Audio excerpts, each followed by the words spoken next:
Olá, tudo bem? Em Gênesis 37, José é vendido por seus irmãos. Em Gênesis 38, Judá constitui um casamento misto fora da aliança.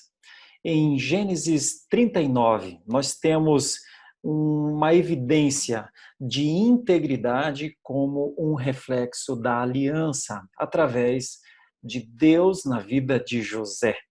Neste tempo, José estava no Egito, comprado por Potifar, mas o Senhor era com ele, fazendo visível a sua graça.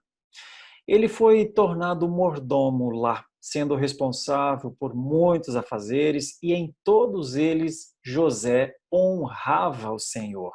Então, nós temos três coisas aqui no capítulo 39 de Gênesis. Primeiro, a presença de Deus é marca distintiva. Segundo, a presença de Deus é uma proteção para o pecado, contra o pecado. E em terceiro lugar, injustiça dos homens podem acontecer, mas o que não falha é o cuidado de Deus. Vamos ver essas três coisas no capítulo 39 de Gênesis. Dos versículos 1 a 6, nós vemos como a presença de Deus foi marca distintiva na vida de José. A narrativa da presença de Deus com José fornece o tema teológico para todo esse capítulo. Potifar percebe que Deus é com José, está no versículo 3. O carcereiro também percebeu que Deus era com ele, está no versículo 21, e por isso lhe confiou todas as coisas, está no versículo 23. A presença de Deus já foi evidenciada mesmo na relação com o seu pai, Jacó, quando lhe foi concedida a visão da escada, lá em Gênesis 28 nós vemos isso. José, da mesma forma que os patriarcas, também andava com Deus. Quando Lucas escreveria o livro dele, lá em Atos dos Apóstolos, faria menção a José, dizendo o seguinte, que ele, por inveja, foi vendido, mas Deus estava com ele. Esta presença bondosa de Deus foi experimentada por José. Então, a presença de Deus era marca distintiva em José. Uma segunda coisa que parece estar no texto dos versículos 7 ao versículo 12, eu estou em Gênesis 39, é que a presença de Deus protege alguém contra o pecado. Porque neste momento, a mulher de Potifar assediava José. Como cometeria eu tamanha maldade contra o Senhor? Disse José.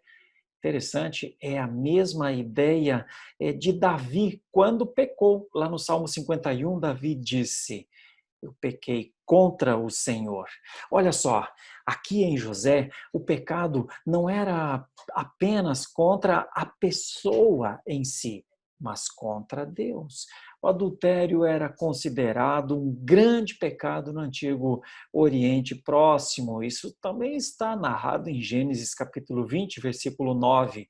Mas sabe o que acontecia com José? Ele possuía o entendimento de que Deus estava com ele. E por isso o pecado do adultério seria um insulto contra Deus. Isso está em vários outros lugares. 2 de Samuel 12, Esther capítulo 5, todos estes lugares. Então, nós vamos para a terceira ideia. A injustiça dos homens, sim, ela pode acontecer, mas o cuidado de Deus não há de faltar. Isso está no versículo 13, do 13 até o versículo 23. Sabe o que acontecia? A mulher o importunava todos os dias. Um dia ela atacou. Ele fugiu, mas a Bíblia diz que José deixou as vestes com ela. E isso se tornou uma espécie de prova, entre aspas. A armadilha estava pronta.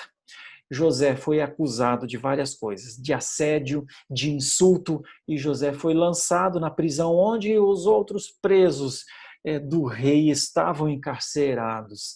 José foi injustiçado, foi condenado e foi abandonado.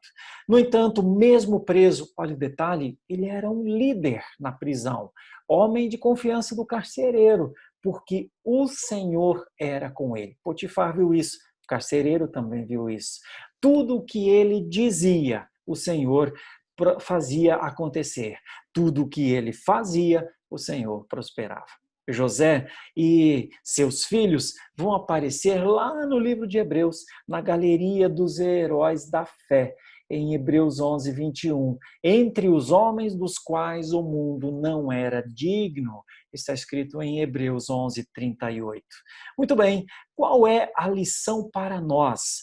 Alguma coisa nós podemos extrair de uma mensagem como a situação em que José viveu. Eu quero te convidar a pensar nisso então. A lição para nós é que os filhos de Deus devem se preparar para as perseguições, as mentiras e as artimanhas elaboradas para a desmoralização. No entanto, Jesus disse no Sermão do Monte que se sofrêssemos com injúrias, perseguições e mentiras, deveríamos nos regozijar e exultar, porque grande seria o nosso galardão nos céus. Pense nisso, que Deus te abençoe, que a situação que envolveu José possa nos ajudar a vivermos em esperança com Deus, mesmo quando coisas difíceis nos acontecem. Que Deus te abençoe.